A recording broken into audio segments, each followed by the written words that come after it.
When you go through identity loss, you have no orientation, no sense of what to build. What areas of myself do I heal?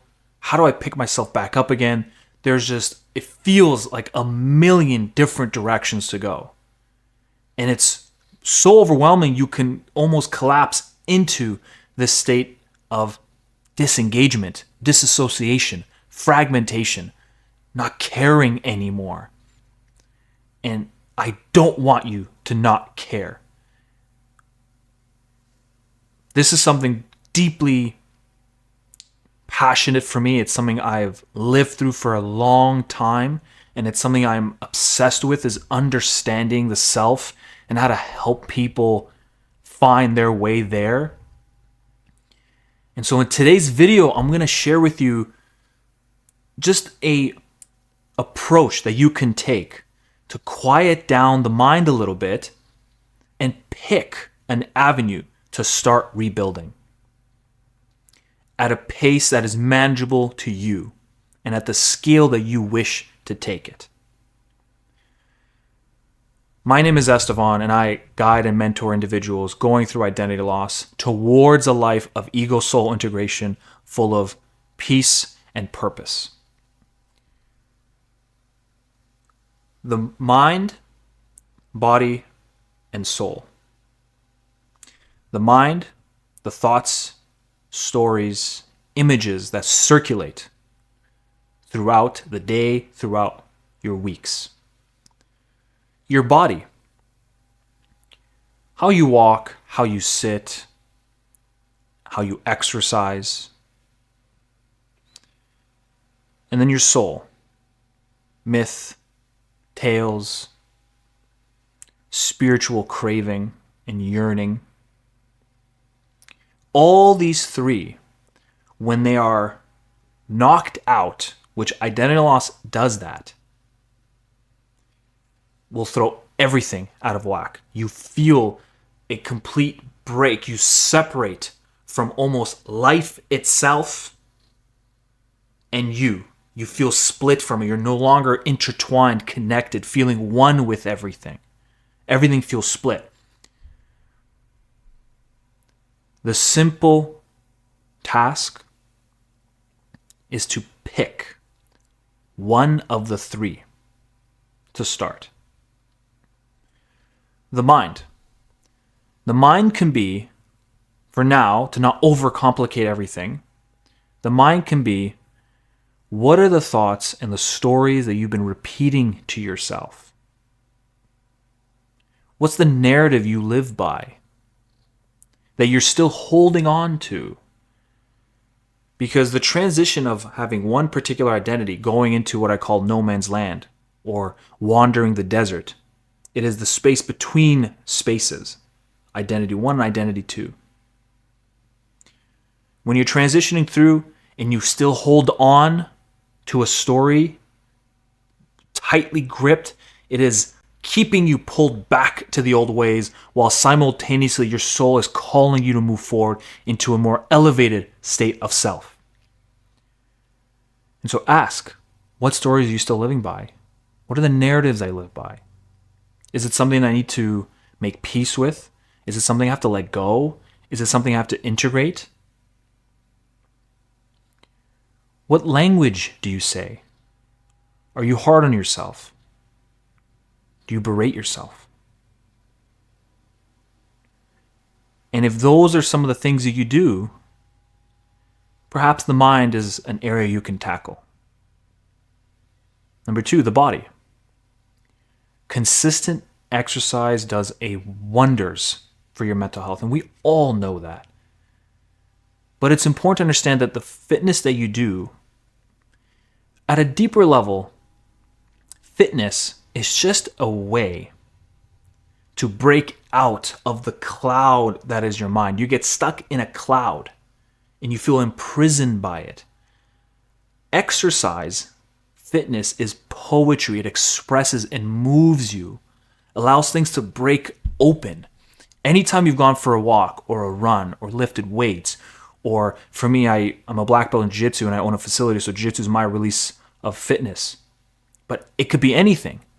Post exercise, how do you feel? You feel relaxed, you feel calm, you feel clearer of mind. You're able to make a slightly better decision from a better place. And so it could be any kind of fitness. And then number 3, the soul. Have you been communicating with yourself, with the deeper parts of you, the neglected parts of you, the parts that are undesired, rejected, disowned, essentially the unlived life within you? The soul is communicated through myth, through symbolism, through a sacred moment where you can sit down with yourself and ask deeper questions. Who am I supposed to be?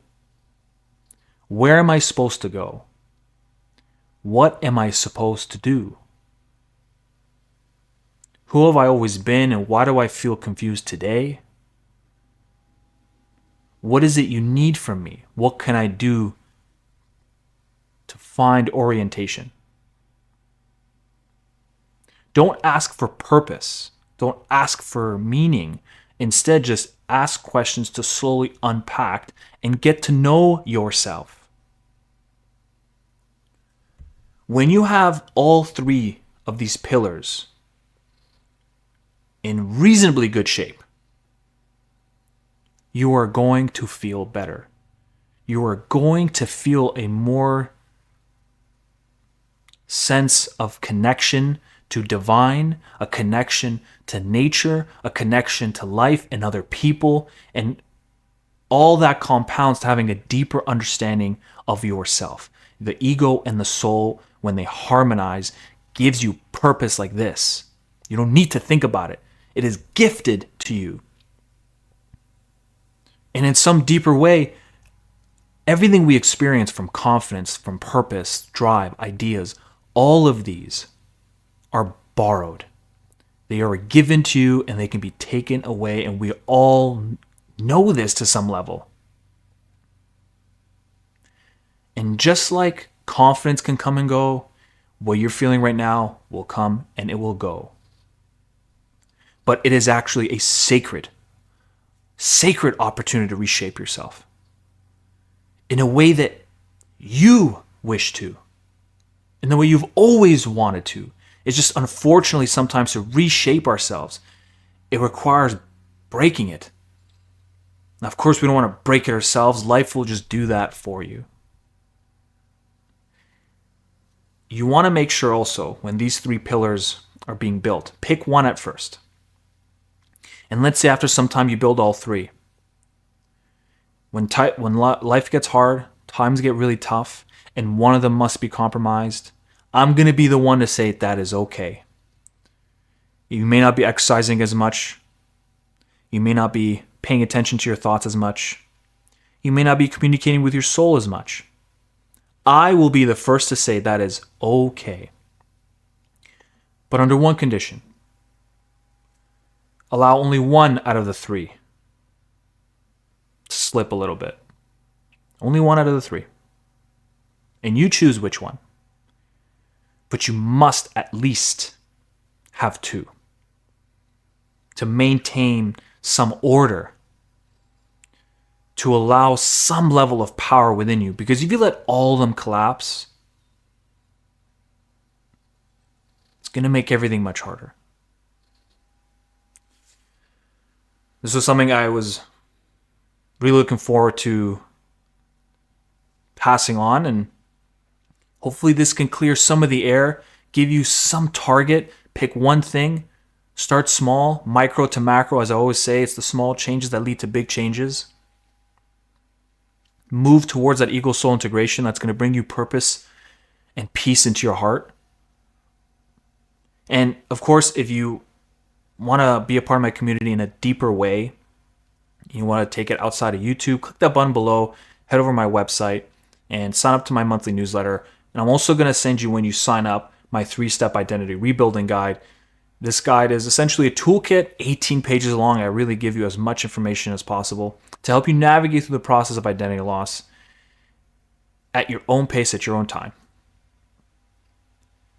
And as always, thank you very much, and I will see you on the next video.